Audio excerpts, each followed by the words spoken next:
வணக்கம் நேயர்களே, இது 40க்கு 40. தமிழகம் புதுச்சேரியின் 40 மக்களவை தொகுதிகளின் நிலவரத்தை விரிவாகவும் விசாலமாகவும் அலசி பார்க்கும் நிகழ்ச்சி. இன்று நாம் பார்க்க போவது வடசென்னை தொகுதி. சென்னையின் 3 தொகுதிகளில் வடசென்னைக்கு என்ன முக்கியத்துவம் இருக்கிறது, கடந்த 5 ஆண்டுகளில் அதன் வளர்ச்சி என்ன, விரிவாக பார்க்கலாம் வாங்க. தமிழகத்தின் தலைமகுடமாய் வீற்றிருக்கும் தொகுதி இது. வடசென்னை அனல் மின் நிலையம், சென்னை துறைமுகம், காசிமேடு மீன்பிடி துறைமுகம், ரசாயன தொழிற்சாலைகளை அதிகம் கொண்ட மணலி, எண்ணூர், வரலாற்று முக்கியத்துவம் வாய்ந்த ராயபுரம் ரயில் நிலையம் என வடசென்னையின் முக்கியத்துவம் மற்ற 2 தொகுதிகளுக்கு கொஞ்சமும் குறைந்ததல்ல. வர்த்தக ரீதியான முக்கிய வழித்தடமாக இருக்கிறது. ஆனாலும் தென் சென்னை மத்திய சென்னையோடு ஒப்பிடும்போது வடசென்னை அடிப்படை வசதியிலும் உள்கட்டமைப்பிலும் மிகவும் பின்தங்கியிருக்கிறது என்பதை மறுப்பதற்கில்லை. அண்மையில் வண்ணாரப்பேட்டை வரை வந்த மெட்ரோ ரயில் தவிர்த்து எந்த பெரிய திட்டங்களும் இங்கே எட்டி பார்ப்பதில்லை என்ற மனக்குமுறல் ஒவ்வொரு தேர்தலிலும் எதிரொலிக்கும். மீனவர்களும் தொழிலாளர்களும் நிறைந்த இந்த தொகுதியில் 14,68,523 வாக்காளர்கள் உள்ளனர். இந்த வடசென்னைக்குள் திருவொற்றியூர், பெரம்பூர், ராயபுரம், கொளத்தூர், ஆர்கே நகர், திருவிக நகர் என 6 சட்டமன்ற தொகுதிகள் வருகின்றன. அதிமுகவின் கையில் இருக்கும் தொகுதி என்றாலும் கொளத்தூர் எம்எல்ஏ திமுக தலைவர் மு க ஸ்டாலின். ஆர்கே நகர் இடைத்தேர்தலில் அதிமுக திமுகவை தோற்கடித்து எம்எல்ஏவானார் தினகரன். அதனால் அதிமுக கூட்டணிக்கு இந்த முறை கடும் நெருக்கடி இருக்கும் என்பதில் சந்தேகமில்லை. திமுகவின் கோட்டையாக இருந்த தொகுதி வடசென்னை. 1967 நடந்த பொது தேர்தலில்தான் முதல் முறையாக திமுக வசம் வந்தது இந்த தொகுதி. அது முதல் 22 வருடங்களுக்கு 5 தேர்தல்களில் திமுகவை அசைத்து பார்க்க முடியவில்லை. நாஞ்சில் மனோகரன், ஏவிபி ஆசை தம்பி உள்ளிட்டோரை மக்களவைக்கு இந்த தொகுதி அனுப்பி வைத்துள்ளது. அதன்பின் தற்போது இந்திய கம்யூனிஸ்டில் உள்ள தா பாண்டியன் அப்போது ஐக்கிய கம்யூனிஸ்ட் கட்சி சார்பில் காங்கிரசுடன் கூட்டணி வைத்து போட்டியிட்டு 2 முறை நாடாளுமன்றம் சென்றார். பின் மீண்டும் தொகுதியை வசமாக்கி கடந்த தேர்தல் வரை தொகுதியை இழக்கவில்லை. சே குப்புசாமி மட்டும் இங்கு 3 முறை வெற்றி பெற்றுள்ளார். கடைசியாக 2009 திமுக இங்கு வெற்றி பெற்ற போது TKS இளங்கோவன் MP ஆனார்.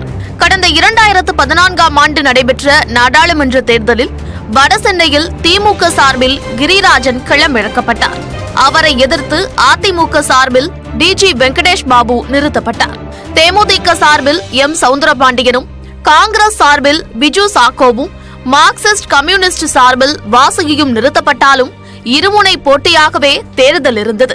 திமுகவுக்கு அதிர்ச்சி அளித்து அதிமுக இந்த தொகுதியை கைப்பற்றியது.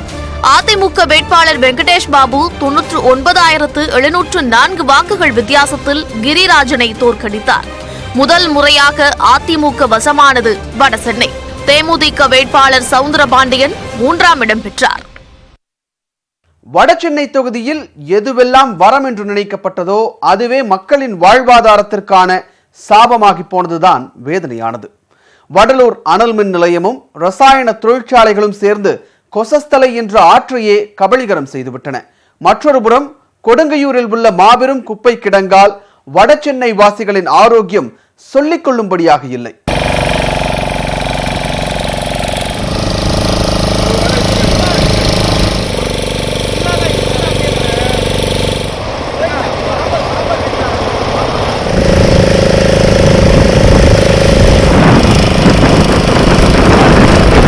இப்ப நாம கொசஸ்தலை ஆற்றினுடைய மையப்பகுதியில் இருக்கோம்.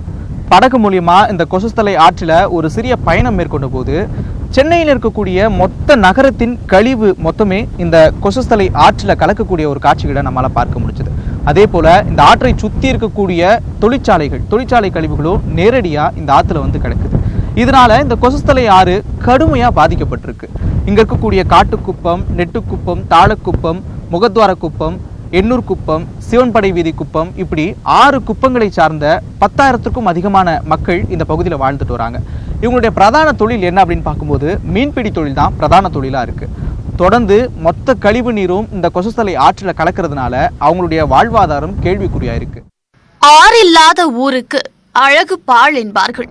ஆனால் வடசென்னைக்கு இந்த ஆறே பாழ்தான்.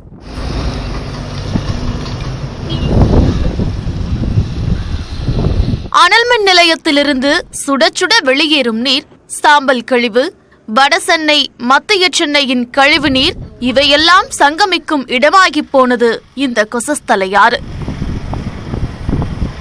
எண்ணூர் துறைமுக பகுதியை ஒட்டி காட்டுக்குப்பம், நெடுக்குப்பம், தாழக்குப்பம், முகத்துவாரக்குப்பம், எண்ணூர் குப்பம், சிவன்படை வீதி உள்ளிட்ட மீனவ கிராமங்களின் தாய்மடியான இந்த ஆறு இன்று தீண்டத்தகாத நச்சு நீரால் நிறைந்திருக்கிறது.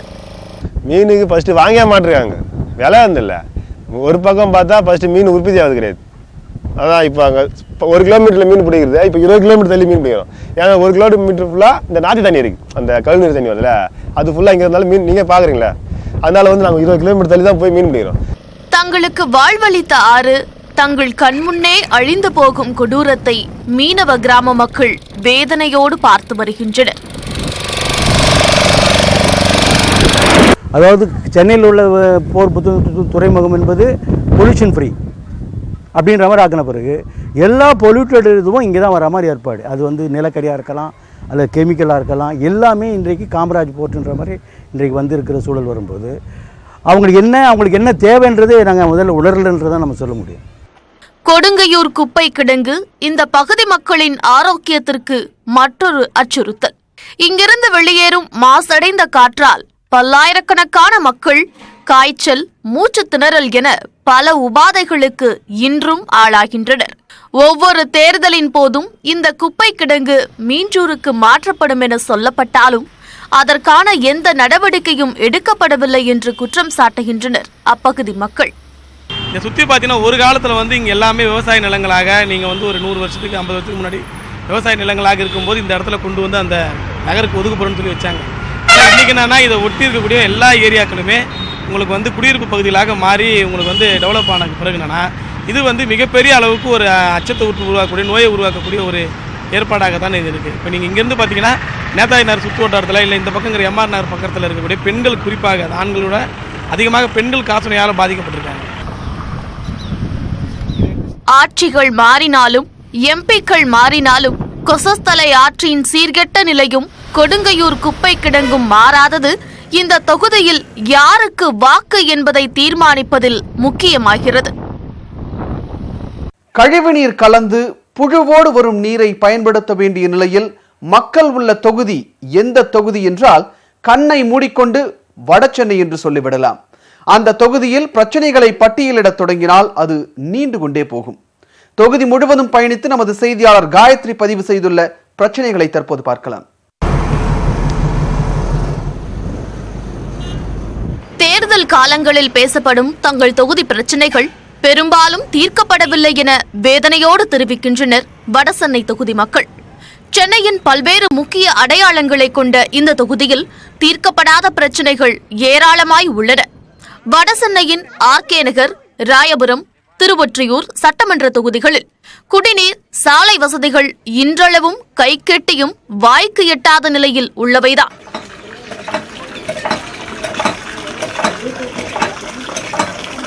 கழிவு நீரோடு புழுக்களும் வருவதால் அன்றாட பயன்பாட்டிற்கு கூட கேன் குடிநீர் வாங்கும் நிலைக்கு மக்கள் தள்ளப்பட்டுள்ளார்கள். மெயின் தண்ணி பார்த்தீங்கன்னா காவா தண்ணி காலைல 7 மணிலேருந்து 8, 1 மணி நேரம் 1/2 மணி நேரம் தான் விடுவாங்க. எல்லாரும் பிடிக்க முடியுமா? ஒரு வீட்டில் எத்தனை பேர் இருக்கிறோம்? 1/2 மணி நேரத்தில் எப்படி பிடிக்க முடியும்? கேட்டால் அதே திரும்பி சொல்கிறாங்க, நான் தண்ணி பைப்பு மாற்றி தரேன்னு சொன்னாங்க, நான் மாற்றி தரல. 6-7 வாட்டிக்கு மேலே மறியல் பண்ணோம், ரோட்டில் நின்றுருக்கோம். போய் இந்த ஏஏ கிட்ட அந்த ஆஃபீஸர்கிட்டலாம் போய் தண்ணி கேனை கொண்டு போய் வச்சு எல்லாம் மறியலும் பண்ணோம். ஆனால் யாருமே இதற்கு முடிக்கல. சென்னையின் 3வது ரயில் முனையமாக வரவேண்டிய ராயபுரம் அந்த பெருமையை தாம்பரத்திடம் இழந்தது இந்த தொகுதி மக்களுக்கு அதிருப்தியை அளித்துள்ளது. சென்னை சென்ட்ரல், எழும்பூர், தாம்பரம் இதுக்கு அடுத்தபடியா 4வது முனையமாக ராயபுரம் ரயில் நிலையத்தை மாற்றணும் அப்படின்னு சொல்றாங்க. காரணம் என்னன்னா, தென்னிந்தியாவிலே முதல் ரயில் நிலையம் அப்படின்னு பார்த்தோம்னா ராயபுரம் ரயில் நிலையம் தான். இந்த ராயபுரம் ரயில் நிலையம் வடசென்னையோட மிக முக்கியமான பழமையான அடையாளங்கள்ல ஒன்னாவும் பார்க்கப்படுது. அந்த காரணத்தினால இந்த பகுதி மக்களோட இந்த நீண்டகால கோரிக்கை இந்த முறையாவது நிறைவேறுமா அப்படிங்கிறது அவங்களோட ஒரு எதிர்பார்ப்பா இருக்கு. துறைமுகத்திற்கு செல்லும் சரக்கு ரயில் வந்தால் எழில் நகரில் உள்ள ரயில்வே கேட்டை 2 மணி நேரம் மூடி வைப்பதெல்லாம் சாதாரண ஒரு நிகழ்வாகிவிட்டது. இங்கே மேம்பாலம் வேண்டும் என்ற கோரிக்கை தண்டவாளத்தை போல நகராமலே நிற்கிறது. ஸ்கூலுக்கு போயிட்டு வர சொல்லும்போது ரொம்ப நேரம் நிற்க வேண்டியதாக இருக்குது. எல்லாரும் களைப்பாக எல்லாரும் ரொம்ப இதுவாக வராங்க. ஆனால் இந்த ட்ரெயினை வந்து சீக்கிரமாக எடுக்க மாட்டேன். ஒரு நேரத்தில் சில நேரத்தில் தான் 1 மணி நேரம் ஆகுது, சில நேரத்தில் 2 மணி நேரம் கூட ஆகுது. சரி பாய்ஸ்லாம் வந்து ஏறி அப்படியே போயிடுவாங்க, எப்படியாச்சும் நாங்களே எப்படி போக முடியும்? காசிமேடு மீன் சந்தையில் மேம்பாலத்திற்காக கடைகளை இடித்தது மீனவர்களுக்கு சிக்கலை உருவாக்கியிருக்கிறது. கிட்டத்தட்ட 40 வருஷமா இந்த மீன் மார்க்கெட்ல இங்க இருக்கக்கூடிய மீனவர்கள்லாம் வியாபாரம் செஞ்சுட்டு இருக்காங்க. நாம இப்ப பார்த்துட்டு இருக்கிற இந்த இடத்த கடந்த சில நாளைக்கு முன்னாடி எந்தவித அறிவிப்பும் இல்லாம இந்த இடத்துல மேம்பாலம் வரும் அப்படிங்கிற காரணத்துக்காக இடிச்சிட்டதா இந்த மீனவர்கள் ரொம்ப வேதனையோடு சொல்றாங்க. எந்த விதமான முன்னறிவிப்பும் இல்லாம இதை இடிச்சதுனால வெயில்ல உட்கார்ந்து தங்களோட வாழ்வாதாரத்தை பாதுகாக்கிறதுக்காக இங்க வியாபாரத்தை செஞ்சுட்டு இருக்கிறதாகவும் இதுக்கான மாற்று இடம் கொடுக்கறது பத்தி எந்த ஒரு அறிவிப்பையுமே சொல்லல அப்படிங்கறதையும் இந்த மக்கள் சொல்றாங்க. எங்கதான் போக சொல்றானுங்களே தெரியல, செட்டெல்லாம் இடிச்சுட்டானுங்க, நடுத்தருல நாங்க நிக்கிறோம். இன்னைக்கு அதாவது தூக்கின்னு இப்போ நைட்டு மகளும் இங்கதான் படுக்கணும். அந்த பாக்ஸுங்க காவல் காத்துக்கினாங்க. செட்டு இருந்தா செட்ல வச்சு நாங்க வீட்டுல போவோம், வீட்லயும் போக முடியாத அளவுக்கு இங்கே தான் படுக்கிறோம். திமுக தலைவர் ஸ்டாலினின் தொகுதி என்பதால் கொளத்தூர் தொகுதிக்கு எம்பியின் தொகுதி மேம்பாட்டு நிதியிலிருந்து எதுவும் ஒதுக்கப்படவில்லை என்பது அந்த தொகுதி மக்களின் புகார். சென்னையின் மற்ற பகுதிகளோடு ஒப்பிடும் பொழுது அனைத்து விதத்திலும் புறக்கணிக்கப்பட்டதாக நினைக்கும் வடசென்னை மக்களின் ஆதங்கங்கள், விருப்பங்கள் என்ன என்பதை தற்போது பார்க்கலாம். ஆர்கே நகரில் ஒரு குடம் 1 ரூபா, பல ஆயிரக்கணக்கான ரூபாயை வரியாக கட்டியும் காசு கொடுத்து குடிநீர் வாங்கக்கூடிய நிலைமை இங்கே தொகுதி எம்எல்ஏ பார்க்க முடியல. எம்பியும் வரல, எம்எல்ஏ யாருமே காணலை. ஓட்டு வாங்கின நாள்லேருந்து இந்த நாள் யாருமே காணலை. ஆனால் இந்த ரோடு வசதி, காவா தண்ணி, குழா தண்ணியில் காவா தண்ணி இதெல்லாம் செஞ்சு கொடுக்காத ஓட்டு கேட்டுன்னு வரக்கூடாது. உள்ள எல்லாம் செஞ்சு கொடுக்குறேன்னா வந்தானுங்க, 20 ரூபாய் நோட்டை கொடுத்து ஏமாத்தினானுங்க, வாங்கி போயிட்டானுங்க ஓட்டை, ஜெயிச்சுட்டு போய் உக்காந்துட்டானுங்க. ஆனால் இங்கே வந்து எதுவுமே செய்யலை. ஆகையால் இந்த வாட்டி 2-3 பேர் தனித்தனியாக நின்று வராங்க.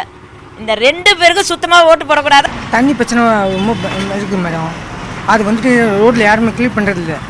தண்ணி மேக்ஸிமம் வந்து பம்பில் வரல. அப்போ நாங்கள் என்ன பண்ணுறது? ஓட்டு போட்டு யாருக்கும் இது பண்ணல. அப்போ என்ன பண்ண முடியாங்க? ஜிஎஸ்டி போட்டதுலேருந்து அங்கே கம்பெனி எங்களது வந்து சவுகார்பேட்டை தான். அங்கே இருந்து வர ஸ்டீல் பொருளுங்க பாலிஷ் பண்ணுவோம். அதில் வந்து ரேட்டு ஏற்றுனதுலேருந்து அந்த டேக்ஸ் போட்டதுலேருந்து எங்களுக்கு ரேட்டு ஏற்றலை. 10 வருஷமாக ரேட்டை ஏற்றாமல் அதே ரேட்டில் அதோட கம்மி பண்ணிட்டாங்க. அதிலேருந்து எங்கள் தொழில் நடத்தவே முடியல. ஃபுல்லாக எங்கள் ஊரை சுற்றி கம்பெனி தான் இருக்குது. ஊரில் வந்து பசங்க வந்து படித்த பசங்க நிறைய பேர் இருக்காங்க. ஊர்லேருந்து இப்போ ஒரு 100 பேர் போகிறோம். இப்போது வேலைக்குன்னு போகிறோம். வேலைக்குன்னு போய் கேட்டால் நீங்களாம் வந்து எந்த ஏரியான்னு கேட்குறேன். காட்டுக்கு போய் சொல்கிறோம். காட்டுக்கு போய் சொன்னோன்னே நீங்களாம் தயவுசெய்து நீங்கள் வந்து வெளியே போயிடுங்க, உங்களுக்கு யாருக்கெல்லாம் வந்து வேலை நாங்கள் தரமாட்டோம். இது வந்து அரசியல் ரீதியாக வந்து பண்ணுறாங்க. வடசென்னை தொகுதி மக்களவை உறுப்பினர் வெங்கடேஷின் நாடாளுமன்ற செயல்பாடு எப்படி இருந்தது என்பதை தற்போது பார்க்கலாம். மக்களவை வருகை பதிவேட்டில் வெங்கடேஷ் பாபுவின் வருகை 81% இருக்கிறது. மொத்தம் நடந்த 331 நாட்களில் 268 நாட்கள் அவர் அவைக்கு சென்றுள்ளார். நீட் பிரச்சினை, மீனவர்கள் விவகாரம் என மொத்தம் 65 விவாதங்களில் அவர் பங்கெடுத்து தனது கருத்துக்களை தெரிவித்துள்ளார். 12 சிறப்பு கவன ஈர்ப்பிலும் அவர் பங்கேற்றுள்ளார். மீனவர்கள் உயிரிழப்பு, இயற்கை விவசாயம், 100 நாள் வேலை திட்டம் உள்ளிட்டவை பற்றி 771 கேள்விகளையும் கேட்டுள்ளார். தான் பெற்ற நிதியை விட மற்ற நிதியையும் சேர்த்து அதிகமாகவே தனது தொகுதியின் வளர்ச்சித் திட்டங்களுக்கு வெங்கடேஷ் பாபு செலவிட்டுள்ளார். கடந்த 5 ஆண்டுகளில் வடசென்னையில் 218 வளர்ச்சிப் பணிகள் பரிந்துரைக்கப்பட்டன. அவற்றில் 150 பணிகள் முடிந்துள்ளன. வடசென்னை தொகுதி எம்பி வெங்கடேஷ் பாபு தொகுதிக்காக செய்தது என்ன? கொடுத்த வாக்குறுதிகளை நிறைவேற்றினாரா? இந்த கேள்விகளுக்கு விடையளிக்கிறது இந்த தொகுப்பு. வடசென்னையில் திருவொற்றியூர் மணலி மாட்டு மந்தை மேம்பாலம் கட்டப்பட்டது அதிமுக எம்பி வெங்கடேஷ் பாபுவின் குறிப்பிடத்தக்க பணியாக கருதப்படுகிறது. அதே நேரம் தண்டையார்பேட்டை ரயில் நிலையம் தரம் உயர்த்தப்படும், தொழிற்சாலைகளிலிருந்து வெளியேறும் நச்சுப்புகை பிரச்சினைக்கு நிரந்தர தீர்வு காணப்படும், கேந்திரிய வித்யாலயா பள்ளிகள் அமையும் என்பது போன்ற வாக்குறுதிகளை வெங்கடேஷ் பாபு கண்டுகொள்ளாததை மக்கள் சுட்டிக்காட்டுகின்றனர்.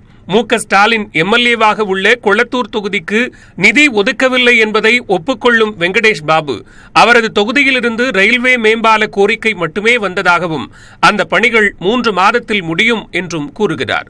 பெட்ரோல் உள்ளிட்ட திரவ எரிபொருள் செல்லும் குழாய்கள் 35 ஆண்டுகள் பழமையானவை என்பதால் தற்போது துறைமுகம் முதல் மணலி வரை கடல் ஓரமாக புதிய குழாய் அமைக்கும் பணி நடைபெறுவதாகவும் அந்த பணி முடிந்தால் குடிநீர் குழாயில் கச்சா எண்ணெய் கலந்து வரும் பிரச்சினைக்கு தீர்வு கிடைக்கும் என்றும் சொல்கிறார் வெங்கடேஷ் பாபு. கொடுங்கையூர் குப்பை கிடங்கால் காற்று மாசுபட்டுள்ளதையும் ஒப்புக்கொள்ளும் வெங்கடேஷ் பாபு அதிகாரிகள் காற்று மாசை 24 மணி நேரமும் கண்காணித்து வருவதாக கூறுகிறார். தனது செயல்பாடுகள் குறித்தும் தொகுதியின் பிரச்சினைகள் குறித்தும் நேர்காணலுக்காக வெங்கடேஷ் பாபுவை அணுகிய போது அவர் பேச மறுத்துவிட்டார். வடசென்னை தொகுதியில் இந்த முறை களம் காண யாருக்கு அதிக வாய்ப்பு இருக்கிறது என கட்சி வாரியாக தற்போது பார்க்கலாம்.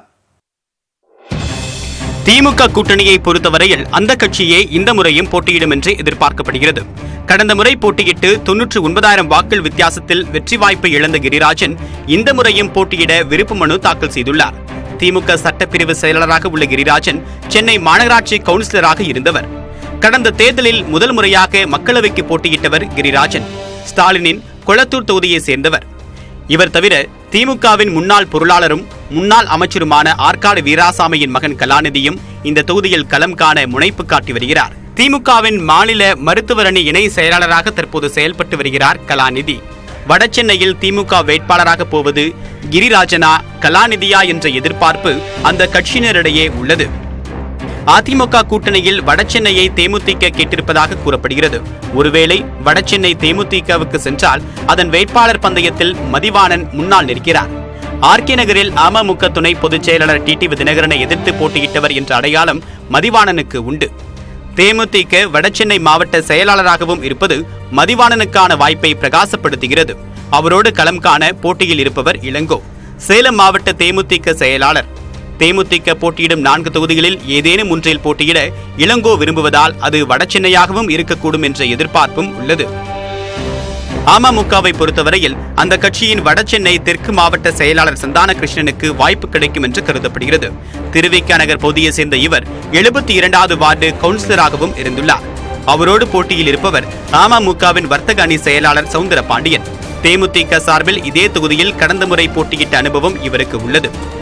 மக்கள் நீதி மய்யம் சார்பில் வடசென்னை தொகுதியில் ஓய்வு பெற்ற ஐஏஎஸ் அதிகாரி ரங்கராஜன் போட்டியிட வாய்ப்புள்ளது. கட்சியின் தொழிற்சாலை மற்றும் பொருளாதார பிரிவு பொறுப்பாளராக இருக்கும் ரங்கராஜன் ஆபீசர்ஸ் ஐஏஎஸ் அகாடமியின் இணை இயக்குநராகவும் உள்ளார். வடசென்னை தொகுதியின் கள நிலவரத்தை விரிவாக அறிந்து கொண்டீர்கள்.